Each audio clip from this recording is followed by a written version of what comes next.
This is an unusual episode 1 of Uncovered Anarcast because it's recorded December 21st, 2020, after over 6.5 months of documenting protests on both sides of the political spectrum across the country, and talking to activist voices, whatever their political views. After the 12th of December in Washington, D.C., I think I've seen enough in 2020. Uncovered Anarcast ended up being a short-run limited series with a later launch of Unblocked Podcast, a broader series which now seeks solutions from both sides of the political aisle. Please subscribe to it on publicreport.org. But we are starting here, at the end. I set out this summer on this podcast series to uncover the anarchist. You might interpret that as whoever was running around the streets burning buildings and getting into live-action roleplay fights with paramilitary fraternity Proud Boys. But that vulgar expression of the anarchist, in my opinion, I have come to learn is a twisting of anarchism itself.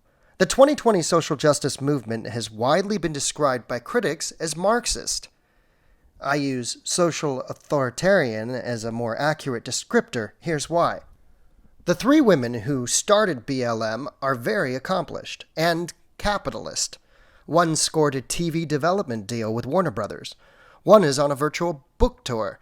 And the third signed with William Morris Endeavor. So these are not Marxists in their own right, though the activists on the streets certainly have an array of revolutionary political traditions that date back not only to the late 80s, when anti-racist, aka the anti-fascist movement, was born out of Minneapolis, New York, and other cities in the U.S., but they even draw on the traditions of hard radical left social revolutionary currents from the 60s.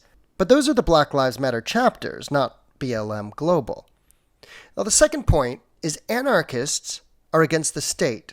Practicing Marxists, namely the socialists and communists, even Stalinists, which are called tankies in the scene, these groups, for the most part, are statist.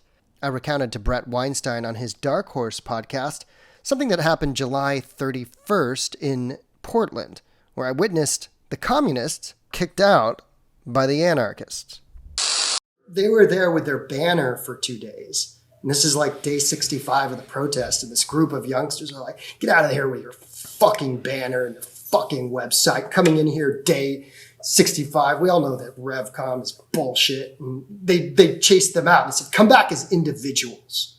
Come back as individuals. Yeah. Put your banner away. Come back as individuals. Yeah, that's funny with the Black Bloc, which is this obviously de-individuating methodology. So the anarchists do win in that climate. Though I noticed in Denver, for example, it was the organized socialists that had more presence than Black Bloc anarchists there. Here's audio from the video posted on my Twitter at @JLeeQuinn. I think I did a decent job of paraphrasing the incident.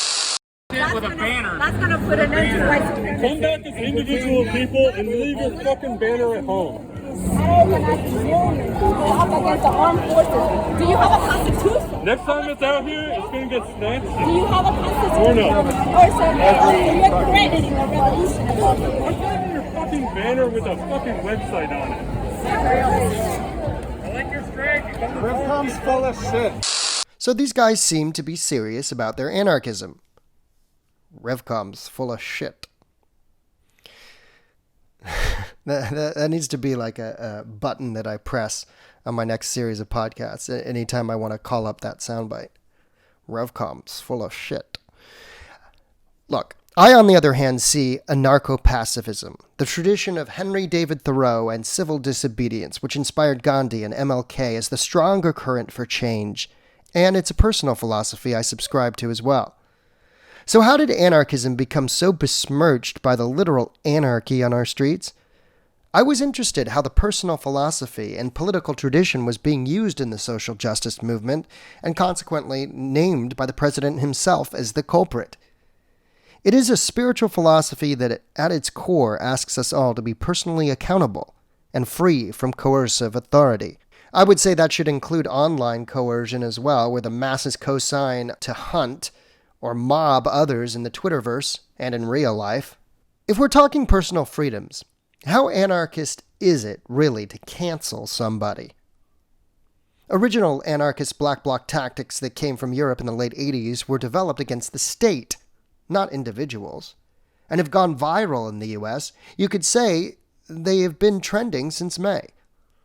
I also told Brett Weinstein on his podcast, and that first was put in practice in 1987 as well when Reagan visited West Berlin and there were Black Bloc riots. And those anarchists, according to one of my sources, actually came to the United States after that and met with anti-racist action and anarchists that were insurrectionists and gave a workshop on Black Bloc technique. And their first stop was Minneapolis. Their second stop was Portland. Interesting. One YouTube comment from JD read, "That's not interesting, Brett. That's fucking fascinating." And it is. It has been for me since the day I saw the streets of Santa Monica, California devolve into coordinated chaos. So much so that I launched publicreport.org to document the cultural currents and revolutionary politics of this country that the entire media, of which I've been a part of for 17 years, has for some reason turned a blind eye to. So this podcast is about that, and anarchism, and what it can mean to you, what it can mean to me. I argue the most anarchist thing one can do now is express their individual thought in a time of social crisis, especially if the mob is persecuting dissent, or even just good faith debate and conversation. What does anarchism mean to me? Be a pacifist when the mob is rioting. Be a voice when free thought and debate are silenced. Who is this anarchist we will uncover? It could have been any of us all along. Uncovered Anarcast Podcast.